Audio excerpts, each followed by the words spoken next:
It's your favorite NPC, and today I'll teach you everything you need to understand the CMD. We go over what it is, basic commands, file operations, search, if statements, loops, and a lot more. So let's get started, guys.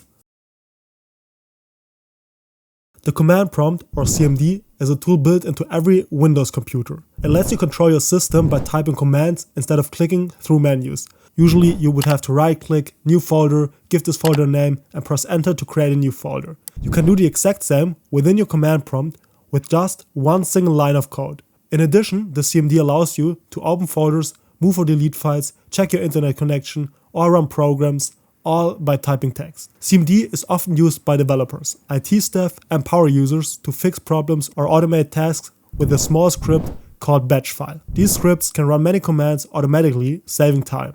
Compared to Bash on Linux or Mac OS, CMD is simpler and made just for Windows. Bash, on the other hand, is the main command line tool on Linux and Mac OS. That works pretty much the same way. So Bash for Linux and Mac OS, CMD for Windows. So to sum up, CMD is a text-based control center of Windows. It looks old, but it's reliable, fast, and still one of the most useful tools on any PC and especially for any developer. So let's learn the basic CMD prompts. To open the CMD, we can type in the search bar CMD, for example, and then it's important that you select this command prompt right here. So we're going to click that one, and now we'll see this window, and this is our command prompt. We can use dir to see all of the directories in the current folder. What is the current folder? You will see the current folder right here. So right now we are in C drive, users, Ghani. If we wanted to change the current folder right now, we can use CD, and then for example desktop, because that is one of the folders inside of Ghani. So I'm going to CD in there, and now we are on our desktop. CD stands for change directory. Let's also create a new directory so you understand this a little bit better.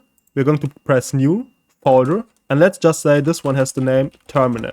Let's open the directory terminal right here. Let's go into full screen, and now we can also see the path right here. So this has the path c:/user/ghani/desktop/terminal. So this one is on the desktop, as you can see right here, and this here is the full path. So now we can also copy the path. We can open command prompt. We can do cd, just paste the full path in here, and now we can press enter, and by using the full path you will also change directory to the defined directory right here. Now let's clear the console by using cls, and let's imagine we wanted to go one folder back. So right now we're inside of the folder terminal, and let's imagine we wanted to get back to desktop. We can use cd dot slash means go one directory back. So we can press enter, and now we're on our desktop again, and let's say we want to get to our terminal again. So now we can do cd, and now the name of the folder we want to go into, so we can do cd terminal, like so. Let's press enter, and as you can see, we switched to our terminal once again. So cd allows you to change the directory. To create a new directory, we can use mkdir for make directory, followed by the name of the directory. So let's say this here is a heroes directory. Name doesn't really matter, and as you can see, we now have the heroes directory right here. To delete a direct, we can use rmdir for remove dir and the name of the directory. So heroes in our case. Let's execute that one, and as you can see, heroes is gone. If you want to create a new file, you can use type space null. Then you use this weird symbol right here, followed by the name of the file you want to create. So let's say we want to create heroes.txt, so a heroes text file. Let's press enter. As you can see, we created this heroes text file right here, which is, if we're going to open it, completely empty. But now we can also delete it by using del, so delete, followed by the name of the file. And in our case, that is heroes.txt. Let's press enter. We deleted this file right here. And now let's make a dir by mkdir, followed by the name. So let's again say this is our hero dir, so directory. Let's press enter. We created this directory, and let's also create another file. So let's say type null, and this here is going to be the heroes.txt file. Now we want to copy this heroes.txt file inside of the hero folder. So in order to do so, we can say that we want to copy. What kind of file do we want to copy? We want to copy our heroes.txt. Where do we want to copy this file? We want to copy this one into the hero folder. So let's press enter. You can see one file has been copied. Let's take a look at the folder, and as you can see, the heroes file is right here. But now let's also remove this file right here. So we're going to delete this one, and let's take a look at this heroes file. Let's say we want to move this file to the heroes folder right now. So we do not just want to copy it, but we want to get rid of it right here, but we want to have it in the hero folder instead. So we can use move instead of copy, followed by the name of the file, so heroes.txt, and we want to move it into the hero folder. Let's press enter. One file has been moved. As you can see, the file is gone right here, and it is inside of this folder right now. Let's go back. Let's again say we want to use type null, and we want to create a file that has the name enemies.txt, for example. Now we want to rename this file, for example. So we can use ren for rename, followed by the name of the file, which is going to be enemies. And now we have to use or declare a new name. So we can, for example, say we want to have enemy.txt instead of enemies. Let's press enter. And as you can see, right now the file has the name enemy. Let's say we want to have an enemy in here, and let's say SpongeBob is going to be an enemy. Let's save this file. So now let's display the content of this file. Let's say type enemy.txt. Let's press enter. And as you can see, we are getting the content of this file right here. If I'm going to add another person like Patrick, and I'm again going to use type enemy.txt, we can see SpongeBob and Patrick. So you will see all of the content by using type followed by the name of the file. We can output some content in the console by using echo followed by the content that we want to output. So we can, for example, say hello guys. And as you can see now, inside of the console, we are getting hello guys. If you want to close your console, you can just use exit, and this will close the console.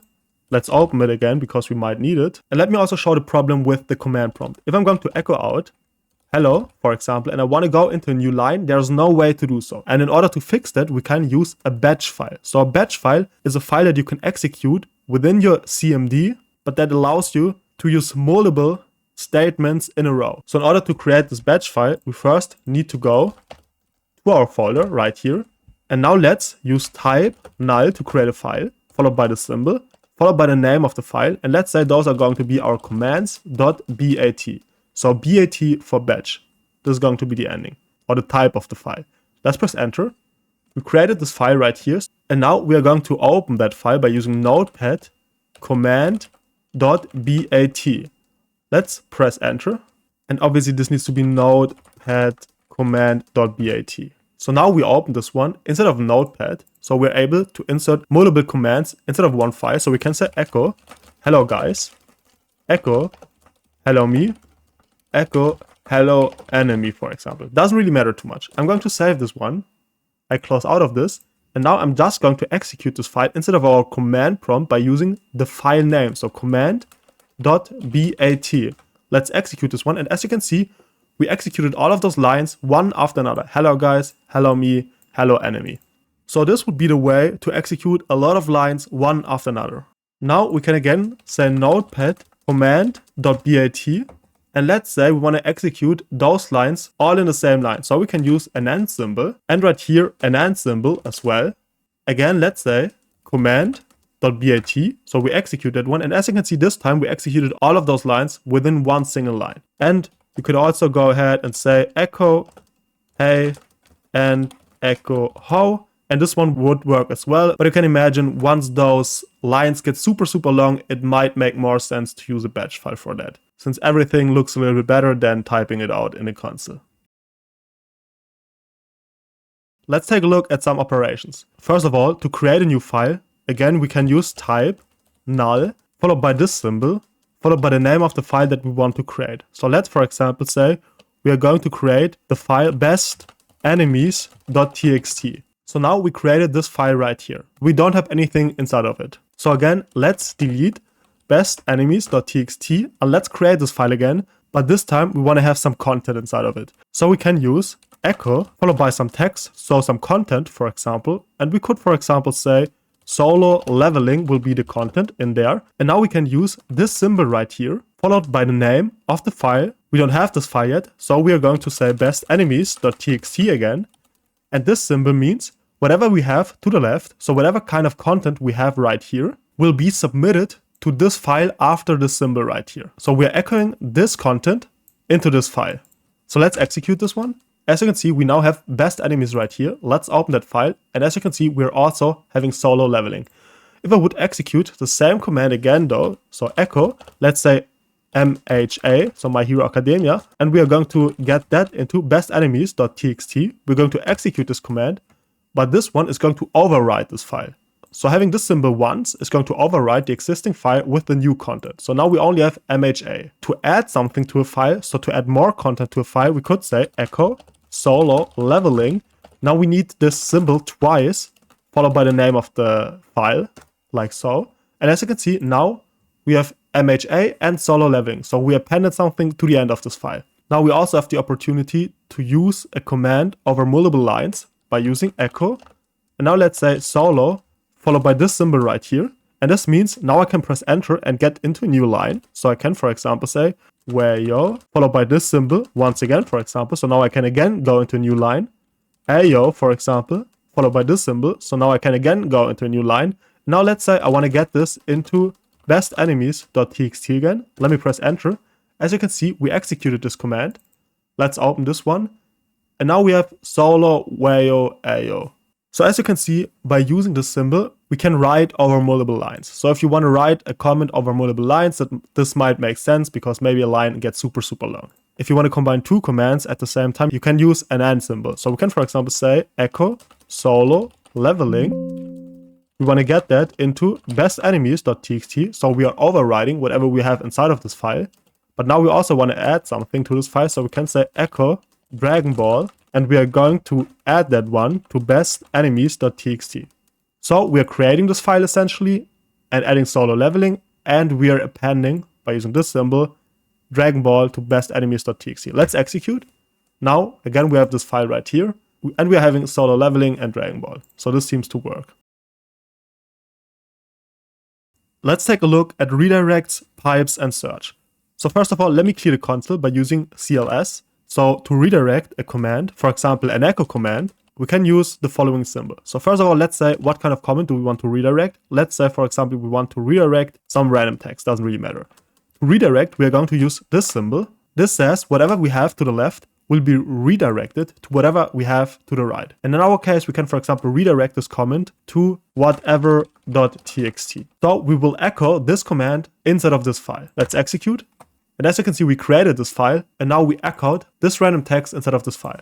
The same obviously works if you use two of those symbols, followed by the file name. The only difference is that this is not going to override the existing file, but going to append. So this also redirects to the file, but it appends instead of overriding.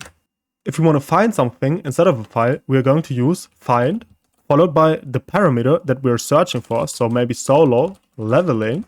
What kind of file are we going to select? Let's say we want to search instead of bestenemies.txt. And as you can see, we are getting solo leveling right here. So we found that one. If we do not find something, so let's, for example, search find some random string. Instead of bestenemies.txt, we don't have the string. You can see that we're not getting anything. Now we can also use find string to use regular expressions. So let me show you. We are going to open bestenemies, and now we're just going to add something like, and let's add an A somewhere here and some more letters. And again, let's add an A right here and some more letters. And let's add an A and some more letters. So let's save this file. And now let's say we want to find everything where we have an A somewhere in between. So we can use find string. So find string allows us to use regular expressions as well. So find string is an advanced search. We can activate regular expressions by using /r. Now, what do we want to look for? Let's define a regular expression by saying dot asterisk. We can say it doesn't really matter. Anything before is fine. We want to have an A somewhere in between, and dot asterisk. Anything afterwards is fine as well. So we just need one A somewhere inside of the string. And it doesn't matter what is before, and it doesn't matter what is after. What kind of file do we want to query? We want to query our bestenemies.txt file. Let's execute that. And as you can see, we're getting Dragon Ball, whatever this is, whatever this is, whatever this is. And the only thing we are not getting, so the only string we are not getting is solo leveling, because this one does not contain an A. So if you want to do simple searches, find is enough. If you want to do complex searches using regular expressions, you might want to use find string. Now let's also take a look at the dir command again. We are getting all of the stuff inside of this directory. So we have best enemies, comment, enemy, txt, hero, and so on.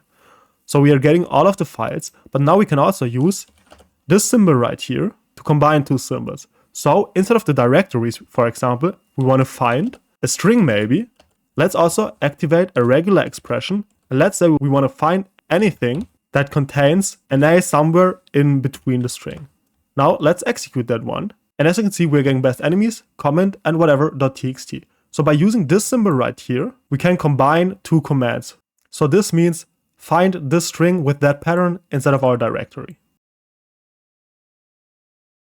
Let's understand the path. First of all, let's echo the path. So we're going to use echo %path%. And as you can see, we're getting the entire path of our PC. Our path includes everything where we can search for files. So to find a file, for example, we can use where, followed by the name of the file. So let's say Python, for example.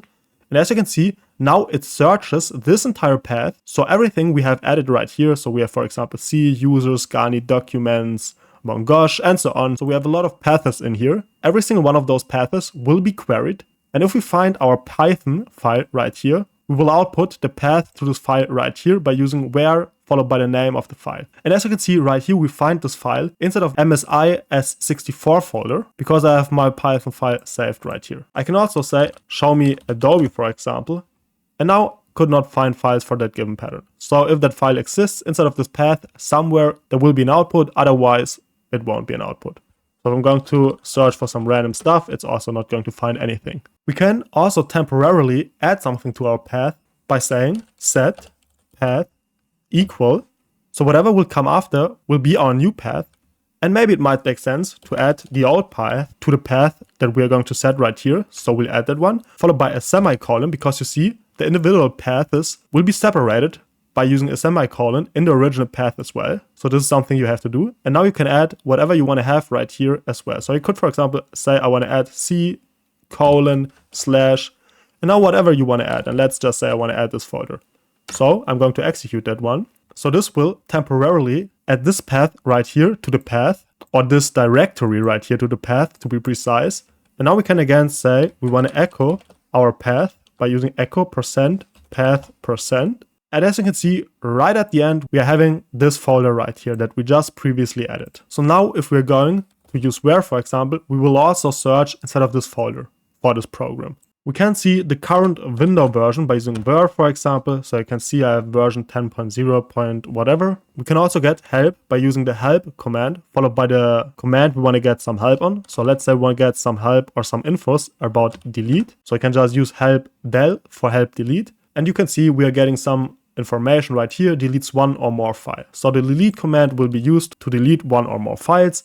You get some extra information right here below. And if you want to get a little more help, you can also use delete, for example, /%. And again, you see right after this comment, we are again getting some information about this command. For a lot of commands, this is exactly the same as using help followed by the command name. But if you want to know the difference, using /? is oftentimes going to give you a little more information, but for some cases, help and /? will give you the same information. Let's understand variables. To set a variable, you're going to use the set keyword, followed by the variable name. You can use whatever variable name you like, but a more descriptive name oftentimes makes a little more sense. So we can, for example, set a hero variable, which is going to be equal to Saitama, for example. Let's execute that command, and now we have this variable, and we can get that variable by, for example, echoing out that variable by using %variable name %. Let's execute that one, and as you can see, we are now getting Saitama. So we successfully set the hero variable to Saitama. We can also prompt the user to input a value by using set/p for prompt. So we are prompting the user to enter an input. Now let's use the variable name, for example, age, and this one is equal to what is your age. So we'll ask the user what his age is. So let's execute that one. We're getting what is your age? Let's say my age is 28. I'm going to execute that one. And now I'm going to echo out you are %age %years old.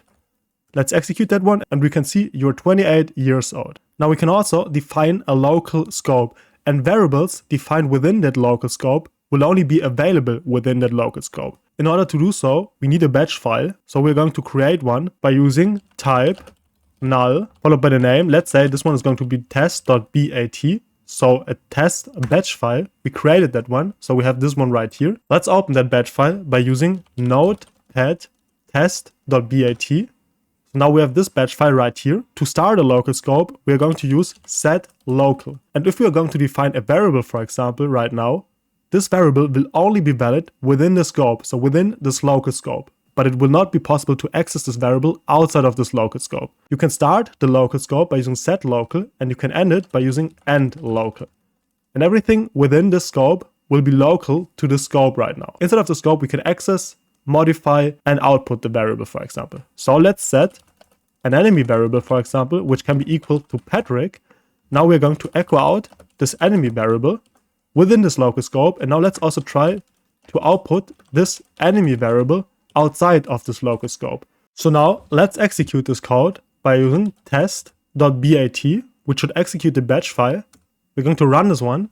You can see we set local, we set enemy to Patrick, we echo out Patrick, we're getting Patrick, we're ending local, we're again trying to echo out the enemy, and we're just getting echoes on. So we're not getting Patrick right here. And the reason for this is that Patrick is only defined within the scope. So if you only want to make something available within a certain scope, you set local and end local. If you want to be able to see every single variable, just use set, and this will display all of the variables. Let's understand the if statement and loops. First of all, let's set a variable enemy which is equal to Patrick. So Patrick is our enemy right now. Now we want to check if Patrick is our enemy. If Patrick is our enemy, then we want to output something. And if Patrick is not our enemy, then we also want to output something else. So we can, for example, say if we need quotation marks right here, %enemy % is equal to Patrick. If that is the case, then we want to do something. We want to echo out Patrick is the enemy, like so. And now if we also want to use an else statement, we need those brackets around the statement, followed by the else keyword. And after the else keyword, we again need some brackets. And whatever we want to do, if Patrick is not the enemy, belongs inside of those brackets. So we want to echo out Patrick is no enemy, for example. Let's execute that code. And as you can see, Patrick is the enemy because our variable enemy is equal to Patrick. If you have a variable, you need to place the variable instead of quotation marks, as well as those % signs, as we already know. Then you need two equal signs for a comparison. And afterwards, you can have this value right here that you want to compare to. The first thing after the comparison is what you want to do. If this statement is equal to true, then you can also use the else keyword and you can specify whatever you want to do if Patrick is not the enemy. Now let's take a look at the for loop. Imagine we wanted to loop over all of those text files. We can do so by using for. Now we need to define a variable that is going to hold one of those files later on. So we can, for example, say %f. So this defines a variable. In where do we want to search? We want to search within all text files. So we need to say the beginning does not really matter, but we need an ending of .txt. So now this for loop goes over all files that have the extension .txt, so all of the files that are essentially a text file. In the first iteration, this variable right here holds the best enemies file. In the second iteration, it holds the enemy file. And in the third iteration, it holds the whatever file. So it holds one of those files that have the .txt extension for every single iteration. And now we can specify what we want to do for every single iteration. So this code will get executed over and over again until it executed what we specified after the do statement for every single file that meets this condition. Now we can, for example, say that we just want to echo out %f, so the file that we have right here. Let's press enter, and as you can see, we're getting bestenemies.txt, enemy.txt, and whatever.txt. So we get an output for every single iteration. And as you can see, first iteration, bestenemies.txt, second iteration, enemy.txt, third iteration, whatever.txt. Let me introduce you to some important system commands. If you wanted to change the title of the command prompt for whatever reason, you could say title is going to be npc's command prompt is the best. And as you can see now, we have this title right here. So just title followed by the name, and you can rename the command prompt. I don't know why you would want to use this, but if you ever want, that's how you can do it. Now you can also change the color of your command prompt. So you can, for example, say color 0A. And as you can see, this changes the color. You can also say color 0B. And as you can see, the first number right here defines the color of the command window, whereas the letter defines the color of the text. So color 0C will keep a black background, but change the color of the text, as you can see. Now you can also change the color of the command prompt window even though I don't really suggest, but let's just test it out. So let's use color 1A, for example. And as you can see, we get this look right here. Color 2A. And as you can see, you can get literally the worst colors possible. But if you want to change that, feel free to do so. So I'm going to use 0A right now. Or let me use 0B.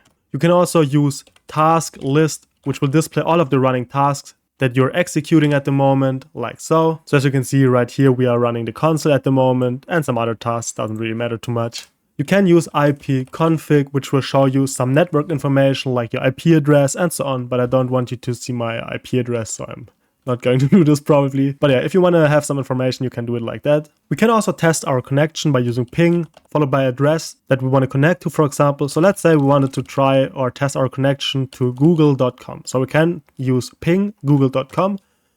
And as you can see now, it's pinging to google.com. So it's doing a couple of requests. And for every single request, it will display the connection time. So the time it takes to send the request and get the response. As you can see, the minimum was 12 milliseconds and the maximum was 21 milliseconds, whereas the average was 15 milliseconds. So this is kind of alright. And now you could also get some system info, which would display some information about your computer. But I also don't want to do this because then you might probably all say that my PC is trash. But if you want to get some system information, you can use this command.